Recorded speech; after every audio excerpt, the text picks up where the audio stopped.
اب آپ دیکھیے کہ ہم تو انسان ہیں، ہم کو رزق حاصل کرنے کے لیے کام دھندا کرنا پڑتا ہے۔ کیا آپ نے دیکھا کہ کوئی کتا جو ہے میک ڈونلڈ پہ کام کر رہا ہے؟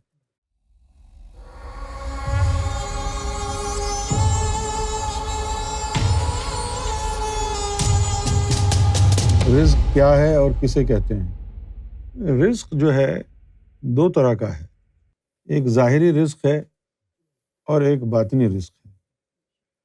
رزق صرف کھانے پینے کی چیز کو نہیں کہتے، زندگی کی تمام ضروریات رزق میں شامل ہیں۔ اسی لیے رزق کا جو انگریزی میں ترجمہ ہے وہ ہے پروویژن۔ پروویژن کا مطلب ہے ساری ضروریات زندگی۔ تو یہ ہے ظاہری رزق، جسم سے متعلقہ۔ اس میں کھانا پینا بھی شامل ہے، اس میں رہن سہن بھی آپ کا شامل ہے، چار دیواری ہو، چھت ہو آپ کے سر پر، پہننے کو کپڑے ہوں، تعلیم کے لیے اسباب ہوں، یہ جو تمام چیزیں ہیں یہ ساری کی ساری چیزیں مل کر کانسٹیٹیوٹ کریں گی رزق کو، پروویژن کو۔ اور ایک ہے باطنی رزق، وہ ہے روحوں کی غذا، وہ ہے نور۔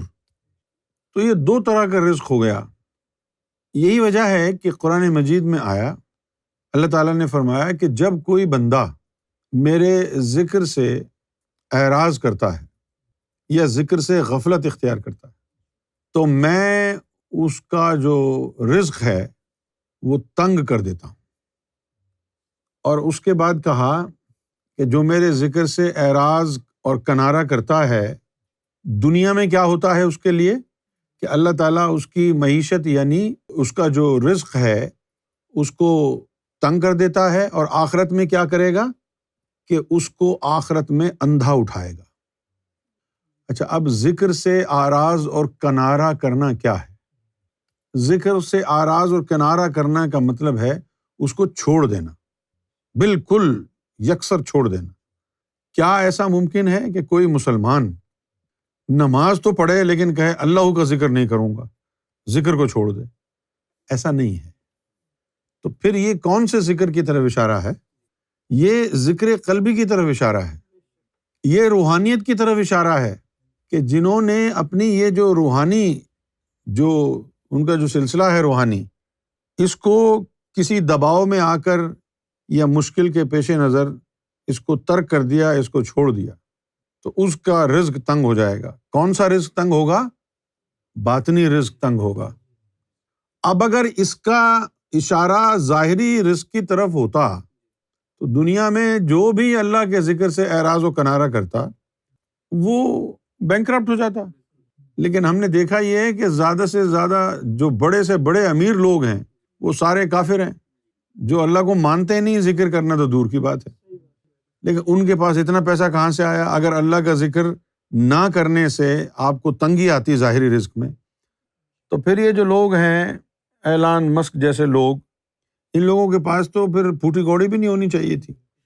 تو یہ اشارہ جو ہے باطنی رزق کی طرف ہے کہ اس کا باطنی رزق جو ہے اللہ تنگ کر دے گا اور یوم محشر میں اس کو اندھا اٹھائے گا۔ تو رزق دو طرح کے ہو گئے، ظاہری رزق بھی اور باطنی رزق بھی۔ پھر جب لوگ روحانیت میں آ جاتے ہیں، اللہ اللہ میں لگ جاتے ہیں، تو ان کی بہت ساری جو خواہشات ہیں وہ خود ہی ختم ہو جاتی ہیں۔ تو اب کیا ہوتا ہے کہ جو پہلے وہ اتنا پیسہ خرچ کرتے تھے، روحانیت میں آنے کے بعد بالکل سادگی سے رہتے ہیں، پھر ان کا جو ظاہری رزق ہے اللہ تعالیٰ اس کو باطن میں ٹرانسفر کر کے ان میں نور کی زیادتی بڑھا دیتا ہے، نور بڑھانا شروع کر دیتا ہے۔ انسان، حیوان، نباتات، جمادات، جن و ملائکہ کے رزق میں کیا فرق ہے؟ انسان تو اشرف المخلوقات ہے۔ انسان کو تو اللہ تعالیٰ نے اس دنیا میں امتحان کے لیے بھیجا ہے، اور باقی جو کچھ بھی ہے دنیا میں وہ سب انسان کی خدمت کے لیے ہے۔ جس طرح یہ درخت ہیں، چرند پرند ہیں، جانور ہیں، یہ سب انسان کی دل لگی کے لیے ہے۔ تو جانوروں کا کوئی یوم محشر نہیں ہے، درختوں کا کوئی یوم محشر نہیں ہے، ان کا کوئی حساب کتاب نہیں ہے، لہٰذا ان کا کوئی باطنی رزق نہیں ہے، ان کا تو ظاہری رزق ہی ہے۔ تو جو ظاہری رزق ہے وہ اللہ تعالیٰ ان کو فراہم کرتا ہے۔ اب آپ دیکھیے کہ ہم تو انسان ہیں، ہم کو رزق حاصل کرنے کے لیے کام دھندا کرنا پڑتا ہے۔ کہ آپ نے دیکھا کہ کوئی کتا جو ہے میک ڈونلڈ پہ کام کر رہا ہے، کوئی بکری، کوئی بھینس کراچی کیوزین پر کھڑی یہ کام کر رہی؟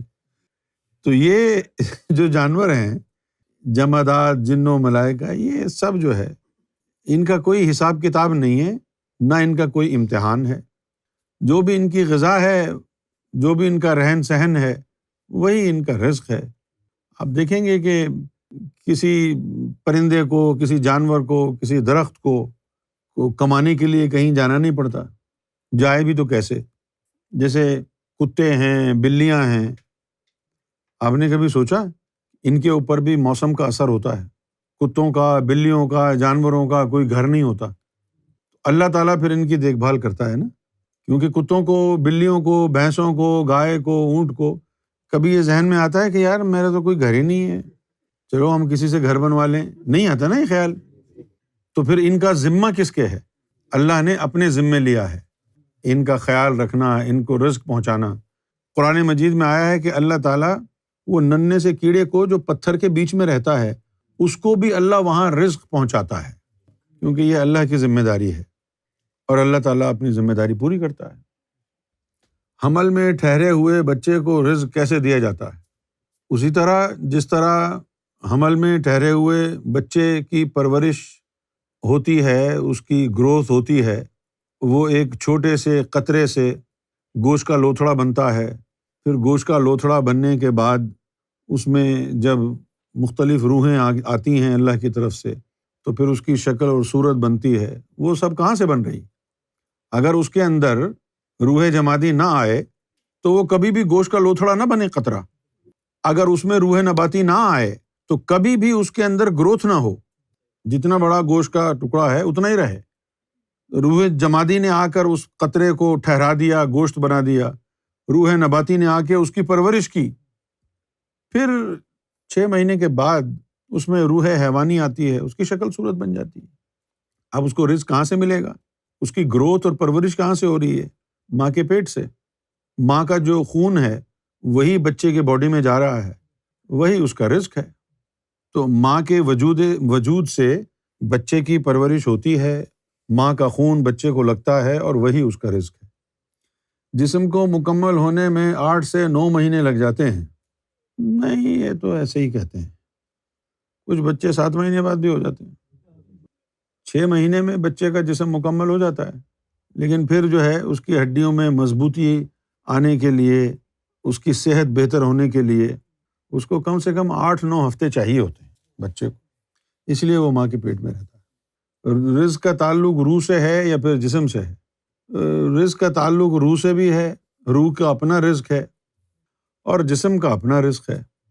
اب جہاں تک بچے کا سوال ہے تو بچے کی روح تو خفتہ ہے، ابھی اس کی روح کو رزق کی ضرورت نہیں ہے، ابھی اس کے جسم کو رزق کی ضرورت ہے، وہ اس کو ملتا رہتا ہے خون کی شکل میں۔